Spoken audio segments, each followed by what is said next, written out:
Asalaamu calaykum dhalinyaro, soo dhawaada. Waa Macalin Maxamuud. Halkan waxaynu ku arkaynaa tobankan erey meesha noo saaran. Ereyga koowaad sincerity ama sincere. Ereygaas wuxuu ka yimaada ereyga sincere ahaa waa daacadnimo. Yes, waxay isku micno noqonayaan honesty. Ereyga labaad scramble. Scramble waa qofka markuu degdegayo. Yes, when the person is moving quickly ayaynu dhahnaa scramble. Waxay isku micno noqonayaan rush. Opposite-keedana wuxuu noqonayaa qofka markuu tartiib iska soconayo aanu degdegaynin. Yes, waxaa la yidhaahdaa stroll. Yes. Ereyga saddexaad scrap, laba micno uu leeyahay. Waxaa la yidhaahdaa jab. Tusaale koob hadduu ku yaalo oo uu jajabo, jabka koobkaas waxaa la yidhaahdaa scrap. Ama waraaq haddii la dildilaaciyo jeexo jabka waraaqdaas ama jeexa waraaqdaas iyadana waxaa la dhihi karaa scrap waxaa kaloo la yidhahdaa qofka inuu wax tuuro, qashin ama alaab inuu wax iska tuuro ayadana waxaa la yidhahdaa scrap.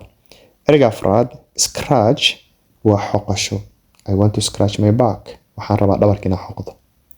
Isla ereygaas scratch waxaa loo isticmaalaa xagtin ama jaraaxo. Tusaale adigoo bir garan maraysid ama sariirta ama kursiga haddii ku xagato waxaa leedahay يعني waa scratch. Yes, the chair scratched me. kursigu waa igu xagtay. Yes. Ereyga shanaad script. Filimada ama aflaanta inta aan la jilin marka hore waa la qoraa, iyagoo qoraal ahaana baa loo dhibaa jilayaasha. Deedna qof walba wuu xifdiyaa qaybtiisa, hadhowtina qaybtiisa wuu sheegay, deedna waa laga duubaa. Qoraalkaas filimka marka sheekadaas ah ayaa la yidhaahdaa script. فيلم بس maahan xitaa inta badan khudbadaha madaxweynayaasha ama dadka madaxda markii uu khudbad soo jeedinayo qofka marka hore uu qortaa qoraalkaas iyadan waxaa la yiraahdaa script.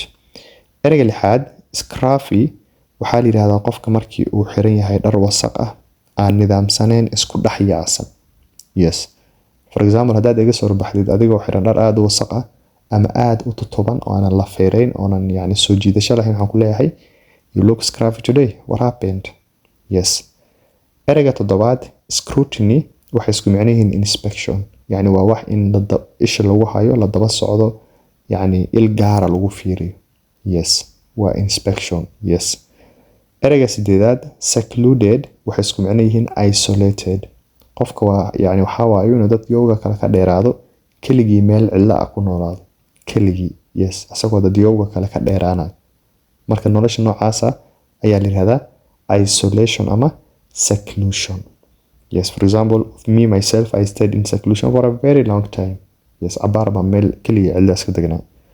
Ereyga sagaalaad sedentary waxaa la yidhahdaa qofka markaanu active ahayn, dhaqdhaqaaq sameyneyn, soconeyn, jimicsi sameyneyn, ee kaliya waxa uu sameynaya ay tahay inuu maruu jiifo iyo maruu maxaa ahayde fadhiyo. Nolosha noocaasa ayaa la yidhahdaa sedentary lifestyle. Caafimaadkan uma wanaagsano. Yes, it can lead to a lot of health problems. Ereyga tobanaad ee u dambeeyo seduce waxaa waaye gabadh inaad soo jiidatid ama aad wax ka dhaadhicisid ama aad madaxa ka geshid. Yes, shukaansi lama dhihi karo laakiin intan waa soo jiidasho qofka la shukaansanayo dee aad iyo aad. Yes, you are attracting her or you are persuading her. Yes, tada baa la yidhaahdaa seduce.